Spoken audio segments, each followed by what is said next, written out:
from Samix Entertainment. I'm the CEO of Samix. We help people create and build their influential.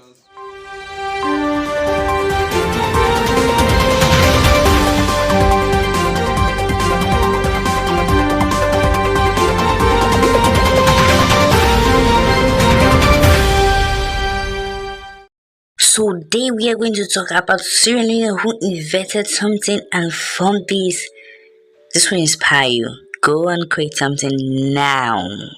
I mean now. China, please join and be part of the community of making money.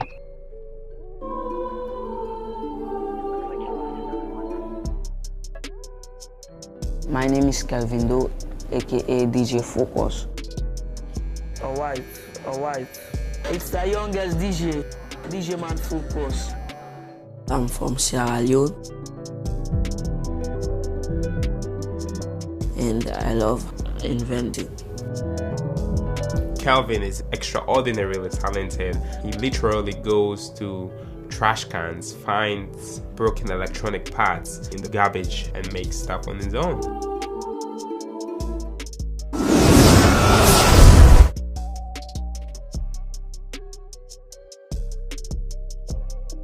I'm a PhD student at the MIT Media Lab, where my research focuses on designing comfortable prosthetic sockets for amputees. There are many amputees in Sierra Leone because unfortunately during the 10-year rebel war, some people amputated people's limbs as a strategy of putting fear into people's heads. I was in Sierra Leone during the war, and at times when we would run because our town was attacked, I thought about as a kid to make sure this never happens again. In Sierra Leone, I was fortunate enough to be one of the top students in the country. On a whim, I decided to send in my application to Harvard and I got in. I ended up doing TB vaccine research and it was wonderful, but I still wanted to do prosthetic socket design. They encouraged me to go home and talk to amputees who were there, and what I found out was astounding. When I spoke to them, I realized that they did not use their prosthesis because they were uncomfortable. The prosthetic socket was made out of polyurethane or some material that had super high pressure on their limbs. This is like a prototype of my work. It's all from MRI, and I use MRI data to figure out what the stiffness of each part is. I can do different designs based on the person's anatomy, and we're hoping that through smart designs we could be able to reduce the pressure. It's exciting because it's a universal problem.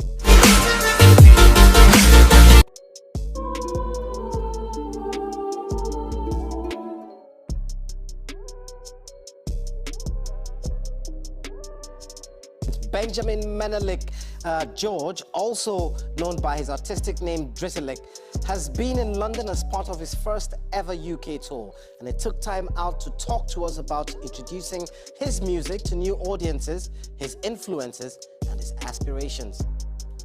Hey, my name is Drizzlick, aka Ben 10 over 10, aka Benji. Yeah, the tour has been great, especially coming with the band, Town on Court band. Yeah, we've been doing a lot and performing for all these different people from different places, people that like never listened to our music before. So most of our parents do not actually believe in music, like being a musician as a real job. So that kind of has affected how people see musicians and the amount of support and attention musicians get. People are not really educated about how musicians should be treated and the importance of music. Also, politics has played its own role, because then we've seen like very big superstars, very prominent superstars selling like their dream for money.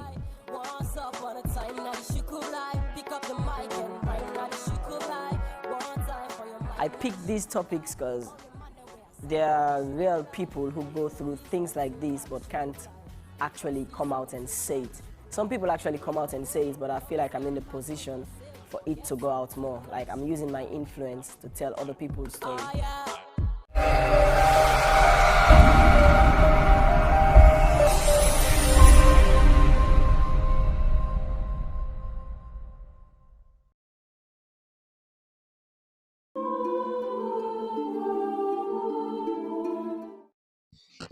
AYV, as we know, is one of the biggest, if I can say, the biggest empire or the biggest television in Sierra Leone. So AYV is the richest television that created millions, like Samuel Wise Bangura, who is the wisest and smartest in the crew.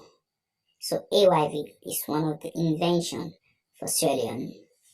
Created a million jobs for people like Abubakar, Kalon, created a million jobs. So I can say it's an other invention.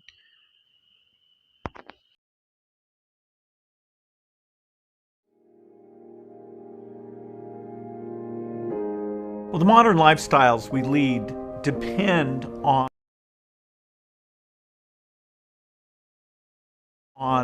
a huge amount of energy. The fact that we can make steel, that we have cars, air conditioning, heating, cooking, that's all based on energy. If you could change the price of one thing to really lift up the lives of the poorest people everywhere, it would be the price of energy. They can get to their jobs, they can buy fertilizer, they can have lights at night.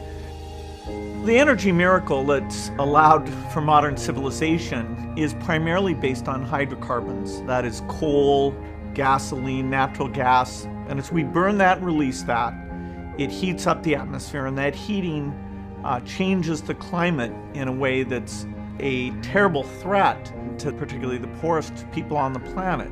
What we need to do is fund the kind of researchers who are looking at the early stages of these problems. If we look at where we've had huge success in the past, the government's been there to fund the basic research. That was true for the digital revolution, where government contracts led to the internet.